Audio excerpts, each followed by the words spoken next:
Bab 5. Wah, kok langsung bab 5 DKC ya? Kemarin kan kita bongkar dengan berkaitan sola fide, terus distorsi kepada gereja Katolik. Nah, ini lanjutannya. Bab 5. Luther tentang gereja dan paus. Ya. Kita akan pelan-pelan nanti setelah alinea kita diskusi. Rekan-rekan yang kucintai, yang kusayangi, salah satu fakta yang paling pasti dan paling mapan dalam catatan umat manusia adalah keberadaan gereja Katolik dan karirnya yang mengagumkan sepanjang zaman, Ibu Bapak. Sebagai Mesias sejati, Ibu Bapak, Yesus telah datang untuk mendirikan kerajaan Allah di bumi, kerajaan yang terlihat dan universal itu, Ibu Bapak. Dan juga persekutuan baru itu yang menurut para nabi harus dia diresmikan untuk segala zaman yang akan datang. Dan di sini Bapak, sebenarnya Yesus mendirikan kerajaan ini dengan mendirikan gerejanya. Dia meramalkan penganiayaan yang akan dia temui dan perjuangan terus-menerus yang harus dia tanggung selama berabad-abad. Akan tetapi Bapak, dia menyatakan bahwa kekuatan musuh tidak akan pernah menang melawan gerejanya. Karena apa? Karena dia akan bersamanya. Dan dia akan bertahan sampai akhir dunia, Ibu Bapak. Di sini Bapak dan rekan-rekan, dan gereja yang sekarang telah ada selama hampir 20 abad, berdiri di hadapan semua orang, Ibu Bapak. Sebagai apa? Menunjukkan sebagai fakta tak terbantahkan yang membuktikan pemenuhan janji ini. Betul kan? Ada nggak gereja Katolik terpecah-pecah menjadi sinode ini, ada enggak? Nggak ada. Di sini Bapak, ketuhanan agama Kristen adalah fakta yang tidak dapat dibantah atau dibantah oleh segala upaya kritik sofistik. Saksikan penyebarannya yang cepat dan luar biasa, meskipun ada beribu-ribu rintangan yang menghadangnya. Pelestariannya tak tergantung di tengah serangan mengerikan yang terus-menerus. Kesaksian jutaan dan jutaan martir yang mati demi iman, Ibu Bapak. Di sini, Ibu Bapak, kesucian gereja terlepas dari cacat beberapa anggotanya. Adanya mujizat yang menerangi sejarah gereja, dan bahkan hari ini terjadi di depan mata orang-orang yang tidak percaya itu sendiri. Keunggulan dan keagungan moral dan dogma agama Kristen yang tidak dapat dibandingkan dengan agama lain. Di sini Bapak, kepatuhan intelek terbesar untuk ajaran Kristen, yaitu tentang adanya dogma agama Kristen yang tidak bisa dibandingkan dengan agama lain. Timbang semua fakta ini dan lihatlah begitu banyak argumen tak terbantahkan yang menunjukkan keilahian agama yang Yesus Kristus tegakkan agar semua manusia sepanjang masa harus datang kepada suatu keselamatan. Rekan-rekan, semua pertimbangan, oleh karena itu kita dapat menyimpulkan dengan Richard dari Santo Victor, ya Tuhan, jika kami kilaf, Engkaulah yang telah menuntun kami kesasar. Karena iman ini dibuktikan dengan tanda-tanda dan keajaiban-keajaiban yang sedemikian rupa, sehingga hanya Engkau yang dapat mengerjakannya. Dan di sini rekan-rekan Ibu Bapak, Luther pada periode awal hidupnya menyadari ya Ibu Bapak ya, Martin Luther, tokoh revolusi Protestan, pada periode awal hidupnya menyadari bahwa dia dan orang-orang lainnya dapat memperoleh keselamatan hanya dengan pengetahuan dan praktek agama ini. di mana Yesus Kristus adalah jiwa dan pendirinya. Dan dia tahu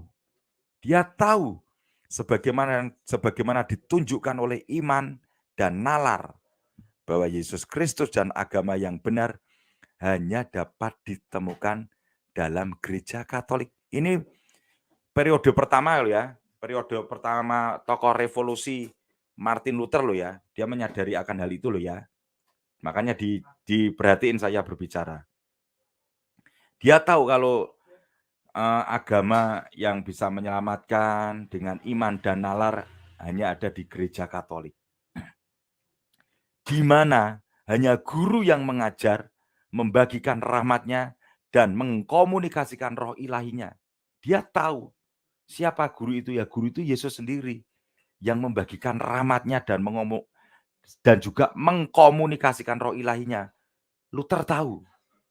Dan di sini Bapak, secara umum dengan setiap orang percaya pada masanya, dia menyadari keberadaan gereja ini dan dia mengakui bahwa gereja ini, gereja Katolik ini yang pada awalnya didirikan di tanah kelahirannya dan seperti yang telah berlaku di sana selama berabad-abad, Ibu Bapak.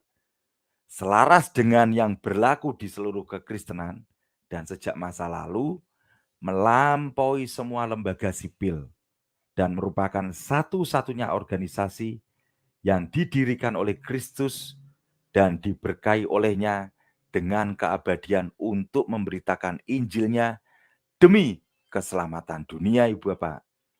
Dan di sini Bapak, sebagai orang awam, ya Luther ini ya, yang dimaksud Luther.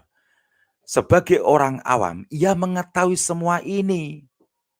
Sebagai seorang imam, ia mengajarkan semua ini. Ini yang dimaksud Martin Luther loh ya.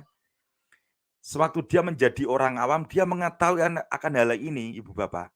Dan sewaktu Martin Luther menjadi seorang imam, pastor Katolik, ia mengajarkan semua akan hal ini. Dan sebagai seorang doktor ketuhanan, dia juga sebagai seorang doktor ketuhanan, ia selalu siap untuk mengadvokasi dan membela semua ini melawan semua pendatang. Keren nggak? Ini periode pertama loh ya, periodenya sewaktu dia belum itulah. Dan di sini Bapak, selama bertahun-tahun si Martin Luther, yaitu Martin Luther terus setia pada keyakinannya.